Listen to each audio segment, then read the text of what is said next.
Hey guys, welcome back to the Roundtree Journey.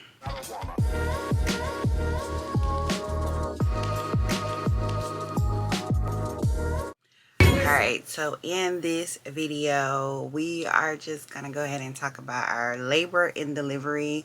Marcus will be joining us later on in the video, but I'm just going to go ahead and let you guys know how the labor and delivery went. So yes, we are at that part. And also, y'all, if we have like skipped over some things, please let us know if you want to know more about our process. I know we just released a video about the cystic fibrosis. And so just let us know if you guys want, another video as far as like how much IVF costs for us, our doctors, anything that you may have, definitely let us know. But yeah, let's just go ahead and get into the video. So in one of my videos, I talked about induction. Hey guys, I just wanted to jump in to talk about my induction. So because we did IVF, it was recommended that we do an induction at 39 weeks. This recommendation came from maternal medicine department. When we went to check on baby's heart rate and all of that, they did mention, because we did IVF, that we should think about getting an induction for 39 weeks. And so I just wanted to talk you through on the decision that we made and how it affected my labor and delivery. It's very common for women and people who become pregnant through IVF to be advised to have an induction for their labor. Usually it's around 38 to 40 weeks. Often the reason given is that babies conceived by IVF are more likely to be stillborn, defined as the baby dying before or during birth. It's recommended for anyone between 24 weeks of pregnancy onward. There are a lot of case studies, there are a lot of articles that talks about the IVF and the stillborn rate and just like the effects of going over 39 weeks. So before I started talking about my journey, I just wanted to give you guys that back in, and then let's just go ahead and get into our induction. So Marcus and I, we decided to pray and fast about this decision of getting induced. We actually switched practice so we could work with a lot of midwives. And so we would constantly ask questions on each visit. The questions that we would ask would be, okay, if we do select the induction, what does that look like? What medicines will you use? What if my body does not respond? Is it absolutely necessary for me to do this induction?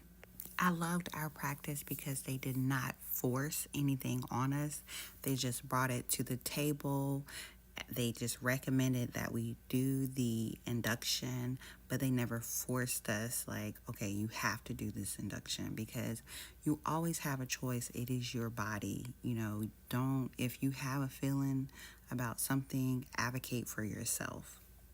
So the reason why we decided to do the induction is because throughout all of the research, I told myself that I did not want to go over 40 weeks of being pregnant. I was super exhausted. My first and second trimester, I was very sick. So y'all, I'm 9 months pregnant. I was so over this pregnancy, and I prayed about it, and I was at peace of like going into this induction.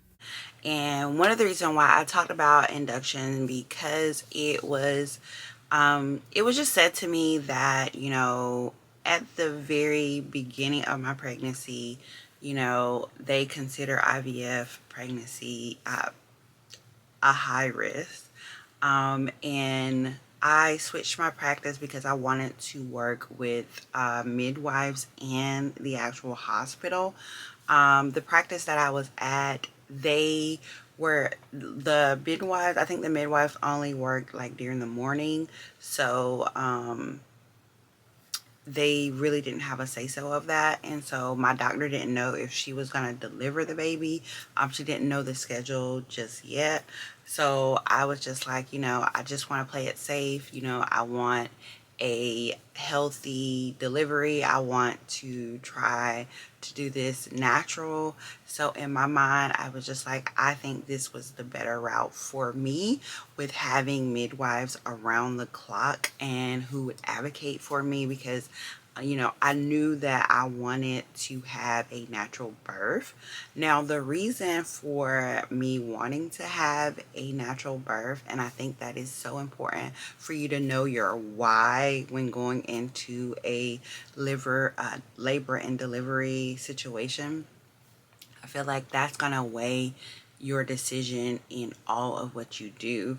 So, my why was because, throughout this whole experience of getting pregnant, I didn't feel like it was natural.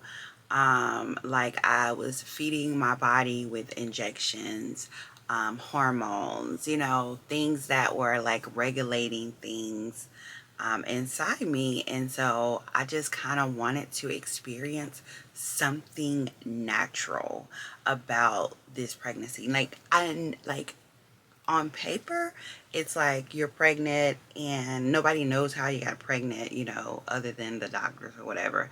But it's just like, for me mentally, I wanted to feel all the feelings. Like, I just wanted to have some say so of, okay, I feel normal, just to feel normal. Because I feel like IVF, like, because it's like such an extensive treatment, I feel like throughout my journey, I felt like I really didn't have a say so, especially before I got pregnant. Now, after I got pregnant, I felt the baby move. Like, that was like, oh my God, like, this is really real. That is basically what made it really real. Like, literally, I was looking at the doctor place the baby inside of me and it going to my uterus wall and just there.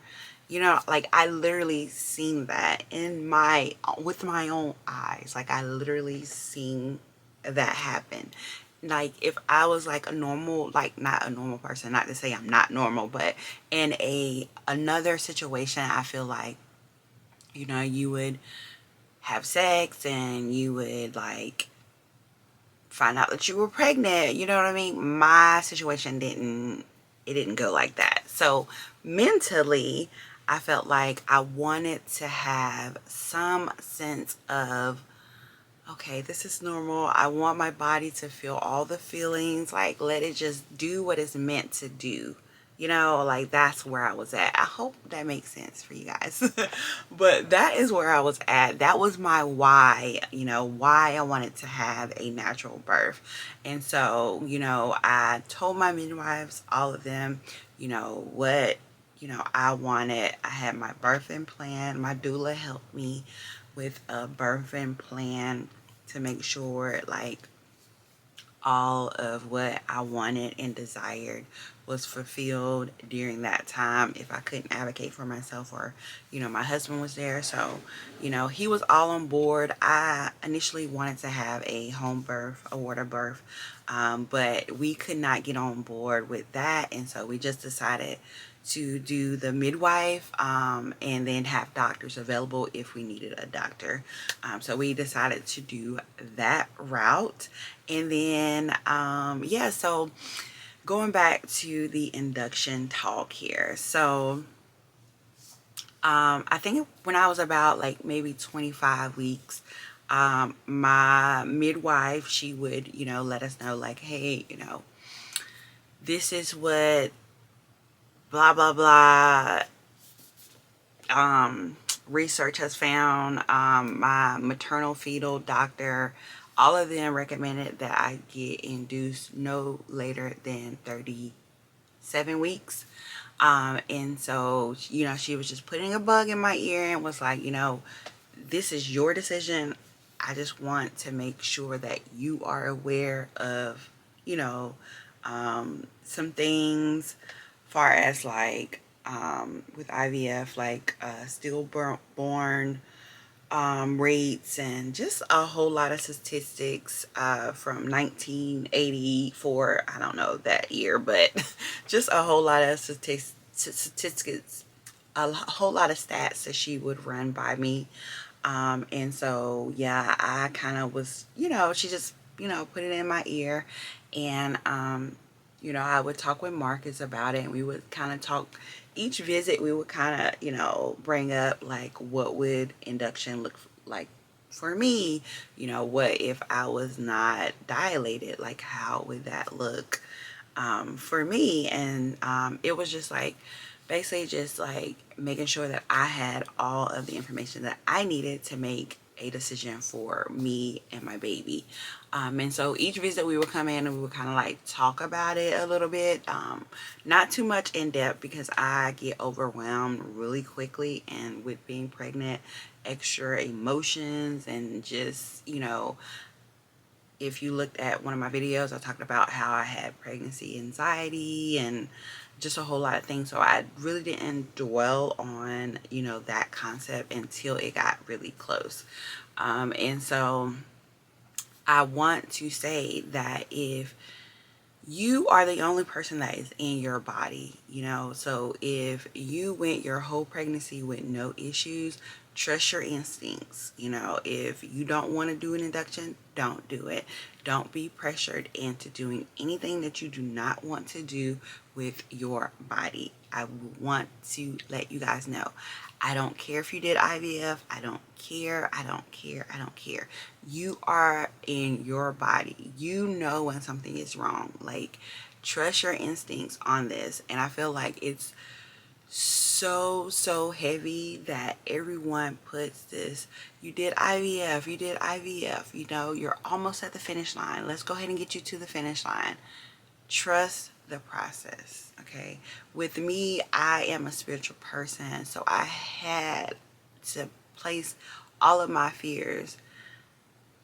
I had to give it up. I had to it was weighing me down so bad. It was just so bad that it was just at a point where it was just like, God, lead the way. Let your will be done. Let your will be done. You have got me thus far. I know you will get me over. So, yeah, I wanted to insert that real quick. So, yeah, y'all. So, I would get ready for the day that I would go in for my induction. On our way to the doctor's office, and we're praying that we can go to the hospital and deliver baby Roundtree. Today, Lord. Because she was ready, Auntie D. Ready. Last night. Tough. But we here. That's a lot mentally. These last couple of weeks have been a lot, but we're here and we're ready. Are you excited, Marcus? So I made some sandwiches, y'all, just in case we made them sandwiches, y'all. We got a whole bag. We got a whole bag full of snacks. We got chargers, laptops, SD cards. I be hungry in the hospital. I'm sorry, I can't be hungry in the hospital. We got our snacks. We got Trader Joe's snacks and all that. We got a lot. We got a whole bag full of this. We just ate breakfast, so we carved up. So, you know what I'm saying? We heard a lot of people say they're hungry when they first get there. So I'm going to eat something just in case they say, girl, you about to go to the hospital. But if not, then tomorrow will be the big day, December the 15th. But let's just pray that it's today. But I wanted to jump on here to give you guys an update of where we are at here. So that is a brief update. I have to fix my camera. That's a brief update of where we are. Marcus, you got anything? How you feeling? Pray. I'm bringing home my baby. Healthy Marcus mama. Got on his Nipsey. Show him your hospital fit. It's my hospital fit, man. Long live Nipsey Hussle, man. Check the details. That's a father-son conversation. Whatever. Alright guys, so we'll see you when we come back, or if we go in the hospital. I don't know. Marcus doesn't want to film the birthing. But we will have pictures because our doula is actually taking pictures of us. And yeah, we're ready. We gotta have a baby, So Jesus. Help us, Lord. maybe I'll start a new video and I can insert like pictures maybe. Marcus, you want to share pictures or no? Yeah, we share pictures. Share pictures of like, you know, like getting ready, getting prepared and after. Mm-hmm. And then you then can also talk about just your experience as well. yeah. So, all right, guys. Love y'all. Thanks for y'all support. Not one. Okay, so my induction was December the 15th. That was my day that I had to go into the hospital. I had an appointment on December the 4th. Oh. So I was all excited for this appointment. I thought I was dilated. I thought, you know, okay, I never let them check me. That was just a preference for me. But because I was doing the induction on December the 15th and I had a doctor's appointment on December the 14th, I was like, you know, go ahead and check me. I just wanted to see. I was not dilated at all. And so, you know, I said that I would go over 37 weeks, but I wouldn't go over 40 weeks.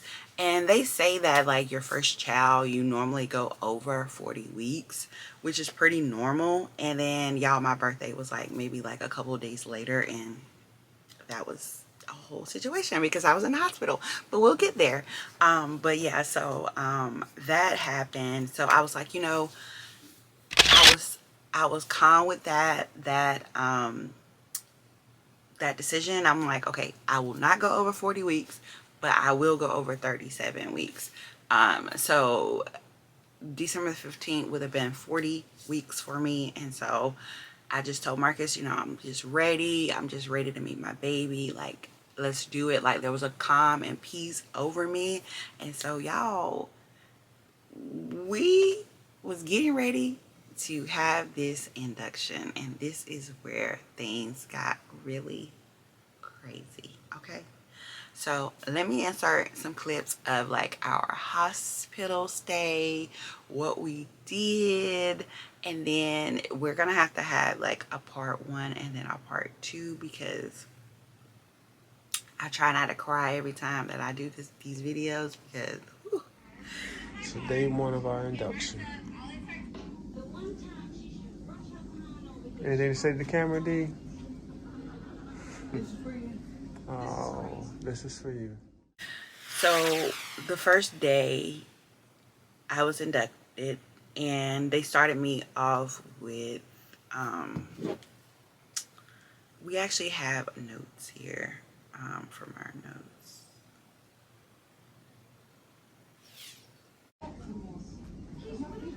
This is spacious, y'all. I was impressed. I just figured out our dealer just showed me that I can put my bed down right here. So this is my setup for the next few days. Watching Living Single. Ready for Roundtree. Party of 3. How'd you sleep last night? Yeah, you did pretty good. You did. You took that Ambien. What is it called? Ambien? Yeah. I ain't had one. You'll never snore. I mean, I was tired. I had my y'all had my Apple Watch set each time she had to come in, get her side check. I had it set, dog. You was calling. Hey, $15,000 bill. I want $15,000 value. But yeah, this is day 2, y'all. It is 10:30 a.m. Figure out lunch. We gotta figure out lunch. We did breakfast in the calf. It was surprisingly good. Biscuit was good biscuit. The biscuit was banging. Hey, Biscuit see? was better than fine biscuit. I'm telling you that bit. Hold on. Hold on. That's that medicine talking. But this is our setup for the next day or so. So you walk in, you got the monitors, Welcome to my crib. Dee's bed, and we got a little seating area, and then this actually turns into my bed. I can flip that thing. I thought I had to sleep on the wood, but the Lord bless me. How did it sleep? It was okay. But that bathroom been through some things, y'all. But we're making progress, and we'll see y'all maybe tonight. This is for you, baby Roundtree.